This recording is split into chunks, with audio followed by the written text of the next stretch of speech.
बहुत साल पहले पर्सिया के एक शहर में कालीन का एक व्यापारी रहता था। उसके दो बेटे थे, कासिम और अली बाबा।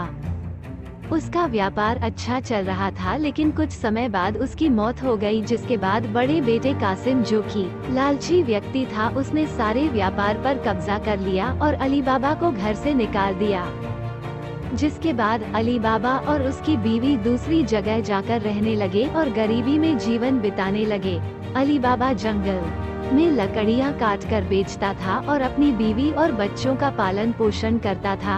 ये सब ऐसे ही चल रहा था कि एक दिन अली बाबा जंगल में लकड़ियां काट रहा था, तो उसने 40 घुड़सवार को जंगल में से गुजरते हुए देखा। वह एक पेड़ के पीछे छिपकर ये सब देखने लगा। उसने देखा उन सभी घुड़सवार के साथ एक पोटली थी और उनके पास खंजर भी था, जिससे अली बाबा समझ गया कि यह सब चोर है। वो उन सभी को देख ही रहा था कि वो सब 40 चोर एक छोटी पहाड़ी के सामने जाकर रुक गए। उन चोरों के सरदार ने पहाड़ी के सामने जाकर खुल जा सिम सिम बोला, जिसके बाद पहाड़ी में से एक खुफिया दरवाजा खुल गया और सारे चोर अंदर चले गए और वो दरवाजा बंद हो गया। ये सब देखकर अली बाबा बहुत हैरान हो गया। वो उस पहाड़ को ऐसे ही कुछ समय देख रहा था कि वो खुफिया दरवाजा फिर खुला और उसमें से 40 चोर निकले। उनके सरदार ने पहाड़ी से कहा कि बंद हो जा सिम सिम, जिसके बाद वो खुफिया दरवाजा बंद हो गया और 40 चोर वहां से चले गए। अली बाबा को बहुत जानने की इच्छा हुई कि आखिर उस पहाड़ के खुफिया दरवाजे के अंदर क्या है। वो ये जानने के लिए उस पहाड़ के पास गया और जो चोरों के सरदार ने शब्द बोले थे वही शब्द बोलने लगा, खुल जा सिम सिम। उसके ये बोलने के बाद दरवाजा फिर खुल गया और अली बाबा गुफा के अंदर चला गया।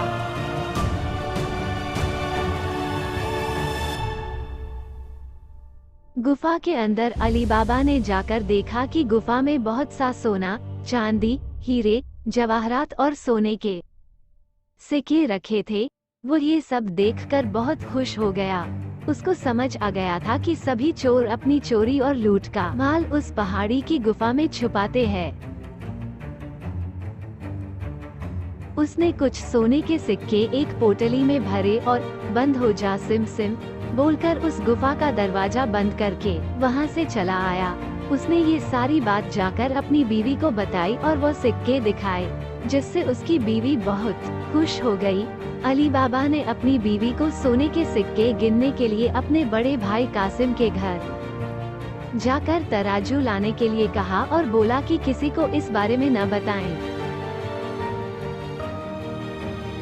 अली बाबा की बीवी तभी कासिम के घर गई और उसकी बीवी से तराजू अनाज तोलने के लिए मांगा।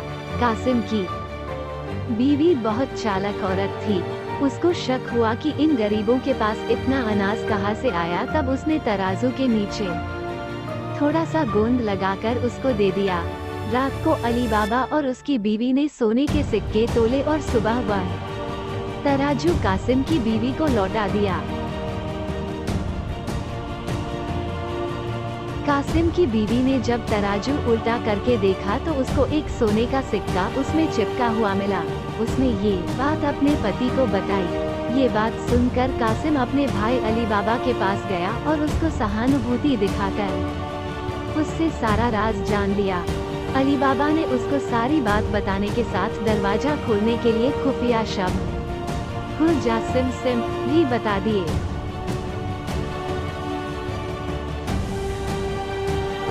कासिम ये सब जानकर अपने साथ कुछ खच्चर को लेकर उसी पहाड़ी के पास चला गया। उसने खुल जा सिम सिम बोला और दरवाजा खुल गया, जिसके बाद वो उसके अंदर चला गया।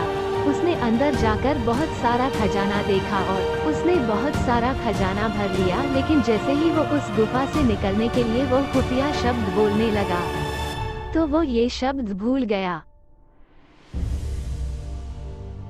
जिससे वो उस गुफा में ही बंद हो गया। और कुछ देर बाद 40 चोर आए और दरवाजा खोलकर अंदर आए तो उन्हें कासिम मिला।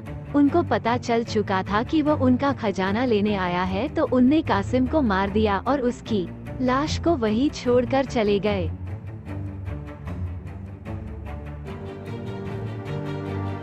जब बहुत देर तक कासिम नहीं आया तो कासिम की बीवी अली बाबा के घर गई और सारी बात बताई। तब अली बाबा उसको ढूंढने के लिए गुफा के अंदर गया तो उसको कासिम की लाश मिली, जिससे वह बहुत दुखी हुआ और उसकी लाश को अपने साथ खच्चर पर लाद कर ले आया। उनने यह बात किसी और को न पता चले, इसके लिए कासिम की मौत बीमारी से हुई यह बहाना बनाया। कासिम की याद में कुछ समय बाद उसकी बीवी भी मर गई। जब 40 चोर गुफा में लौटे तो वहां पर कासिम की लाश को वहां पर न देखकर यह समझ गए कि इस गुफा के बारे में किसी और को भी पता चल चुका है। उनके सरदार ने शहर में जाकर पता लगाने के लिए कहा कि जिसकी भी मौत अभी हुई है उस घर का पता लगाए। जिसके बाद एक चोर ने शहर जाकर पता किया तो उसको अली बाबा के घर के बारे में पता चला, जिससे वो उस घर के दरवाजे पर एक क्रॉस का निशान बनाकर चला गया, जिससे सुबह उस घर की पहचान करके उस घर के सभी सदस्यों को मार सके। जब अली बाबा की बीवी ने अपने दरवाजे पर क्रॉस का निशान देखा तो वो समझ गई कि कुछ तो गड़बड़ है और अपने आसपास के सभी घरों में वही निशान बना दिए।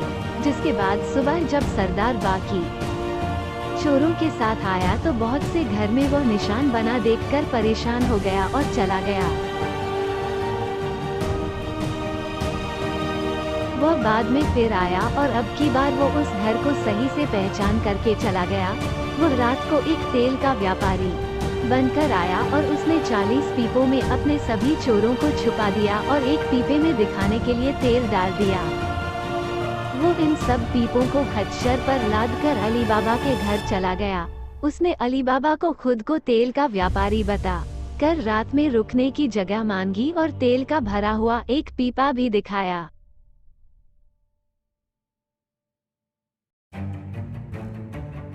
अली बाबा ने उसको तेल का व्यापारी जानकर उसके रात में रुकने की बात मान ली और उसको खाना भी खिलाया।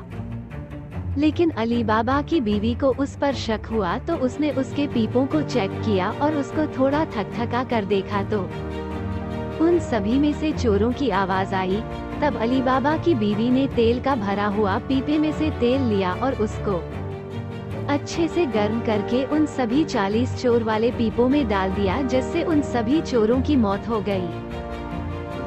जब उनके सरदार ने रात में आकर अपने चोरों को बाहर निकलने की आवाज दी तो कोई आवाज नहीं आई, जिससे उसने पीपा खोलकर देखा तो सब चोर मरे हुए थे। ये देखकर वो बहुत डर गया कि अली बाबा उसको भी न मार डाले। इसी डर के मारे वो वहां से भाग गया और बहुत दूर चला गया। सुबह अली बाबा की बीवी ने सारी बात अली बाबा को बताई।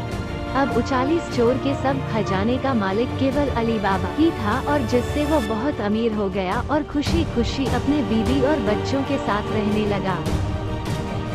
मोरल ऑफ द स्टोरी, कहानी से सीख। इस कहानी से हमें ये सीख मिलती है कि हमें कभी भी लालच नहीं करना चाहिए। जिस तरह कासिम एक लालची व्यक्ति था जिसने अपने भाई से व्यापार छीन लिया और खजाने के बारे में पता चलने पर अकेला ही सारा खजाना लेने चला गया।